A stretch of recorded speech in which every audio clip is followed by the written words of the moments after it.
Hello guys! Hello Scorpio! Welcome dito sa aking channel, Kapalaran 888 Scorpio. Alamin natin kung anong messages, vibration, gabay energy para sa inyong lahat. Ito ay general reading, so pwede kang makaresonate. Gamitin mo ang iyong intuition sa panonood. April general reading para sa lahat ng Scorpio. Oops. Okay, Scorpio. First two cards natin is 32, number 5, and 3. So, significant numbers mo is 323 or 233 or 332 or 53 or 38 or number 8. Okay. Scorpio.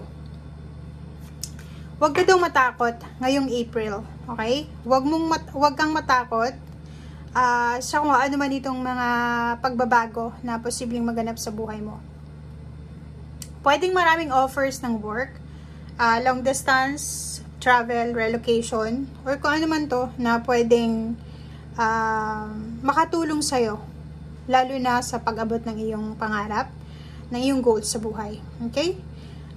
Nakikita natin dito, bakit kayo natatakot? Pwedeng may mga Scorpio na natatakot kasi feeling nyo, hindi nyo deserve ito. Like for example, kulang ka sa education, hindi ka nakapagtapos ng pag-aaral, kulang ka sa credentials, wala kang diploma, or parang feeling mo,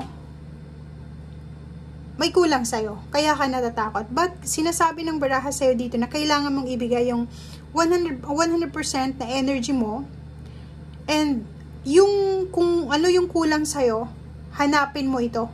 Kasi pwede naman diba? Like learnings, mga skills. Kung may skills ka, compare doon sa mga taong may diploma, mas kukunin ka ng company, diba? Diba? Depende yun. So, huwag kang matakot.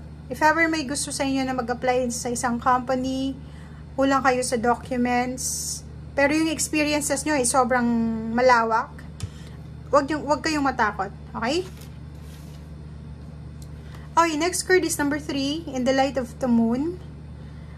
May full moon ngayong April 2024 na pwedeng makatulong sa'yo, lalo na yung mga bagay-bagay na kinakatakutan mo. Okay? So, hanapin natin, alamin natin sa full moon message mo this month kung ano itong mga kinakatakutan mo ngayong April 2024.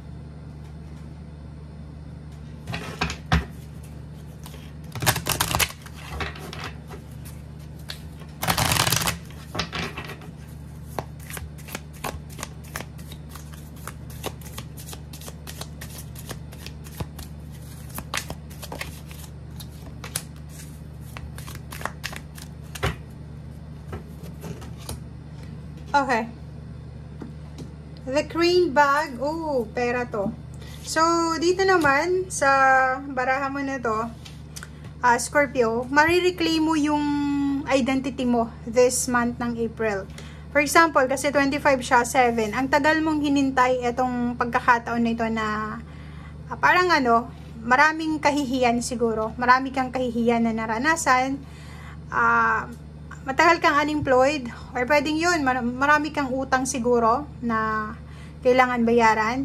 And then, this month ng April, posibleng mabayaran mo na siya.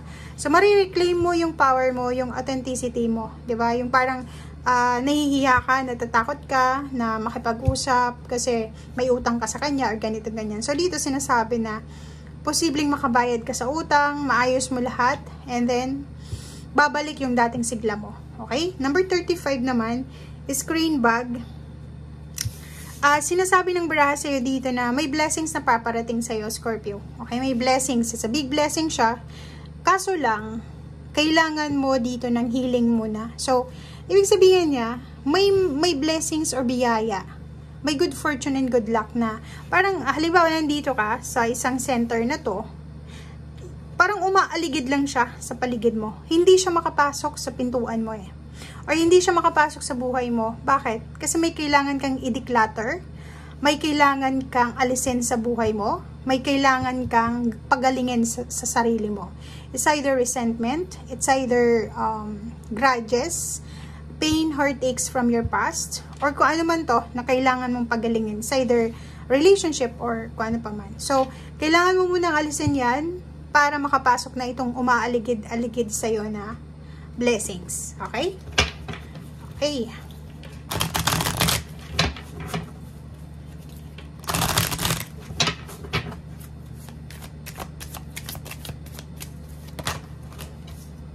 Okay, number 29 and 49. It's number 11, 9, 10, 11, 12. 9, 10, 11, 12, 13. 13, 4. Okay.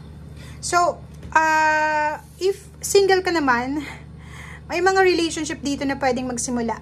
If single ka lang ha, huwag nating i-apply kung tayo ay in a relationship. Kasi baka sabihin nyo, in a relationship ako, hindi ako naghahanap ng karelasyon. So, hindi ka naghahanap, ito ay para sa single. Kung naghahanap sila ng relationship, mayroong stability. May posibleng magme-meet up sila ng taong ito na pwedeng maging karelasyon niya, Scorpio, or posibleng magkaroon sila ng encounter nang hindi nila alam na sila pala yung itinadhana.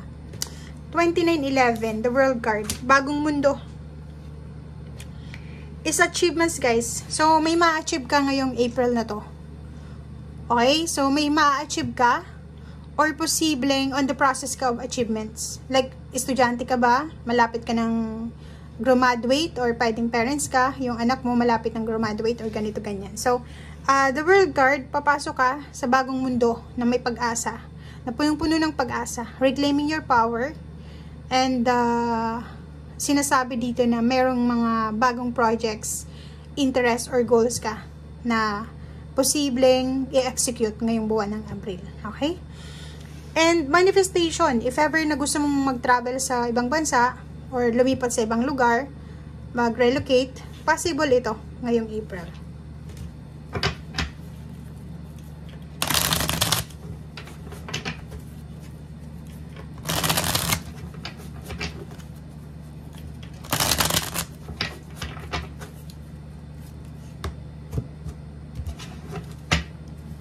Okay, first card. Ingat ka.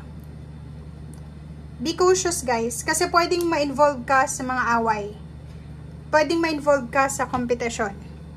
Mag-iingat ka ngayong buwan ng Abril kasi posibleng maging sanhi ka ng pag-aaway ng isang pamilya, ng isang relationship, or posibleng ikaw to na magiging parte ng pag-aaway. Okay?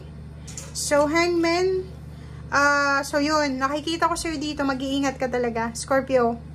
Kasi kung halimbawa na may expectation dito ng lump sum of money, inheritance, comment down below.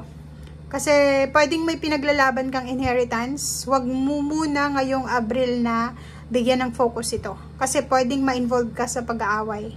Diba? So meron ditong mga pinag-aawayan na inheritance, may mga pinag-aawayan ditong kayamanan, or pera, or trabaho, kompetisyon, or pwedeng relationship, na wag mo munang bigyan ng pansin kasi magiging magulo.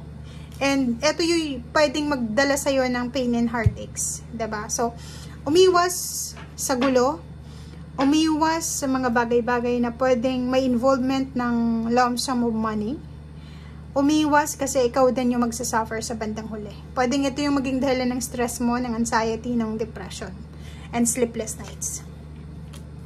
Diba? So, kung makikita mo dito, kailangan mong mag-focus sa sarili mo. Kailangan mag-focus sa kung ano yung importante sa ngayon. Kung makikita mo naman dyan, diba? Sinasabi na maraming pwedeng or posibilidad na darating na biyaya sa'yo. So, if ever itong family issues na to or company issues or basta may involvement ng competition, pag-aaway or kung ano pa man dahil sa pera, wag kang sasali dyan. Okay? Kasi may sarili kang blessings. Okay? So, Page of Cups, nakikita natin dito na excited ka para sa future relationship mo. Pwedeng may mag-asawa dito or hindi mag-asawa. Magka-live-in lang sila. Magka-live-in sila and nagbabalak silang magpakasal. Kaya excited sila para sa future emotional fulfillment nila. Pwede din na relationship, pwedeng may mga additional member ng family, or posibleng may mag-offer ng help, emotional help, galing sa kapamilya. Okay, so yun. So overall, nakikita natin dito na this April, ikaw, kasama mo ang buong pamilya mo, diba? Whole family, lalo na yung may mga anak, kayo ay magta-travel together. Kayo ay lilipat sa isang lugar, sa isang bahay, sa isang lokasyon na balanse. Ibig sabihin, atong lilipatan yung lugar, atong lilipatan yung bahay or place or anumang relocation ito, ay dun kayo makakakuha ng balanse, emotional, financial. Lalo na sa financial. May kakasal, may wedding anniversaries, may homecoming, meron ditong maraming isa-celebrate ngayong April. Marami din na reunion na pwedeng meetups or parang ganun. Mga long distance relationship na pwedeng magkita or pwedeng magkakapamilya na walang oras sa pagkikita na posibleng magkita kayo ngayong April. May mga pag-aaway na posibleng masettle. Okay? So, yan guys ang sinasabi ng Barahe Scorpio. Thank you and see you again. Bye!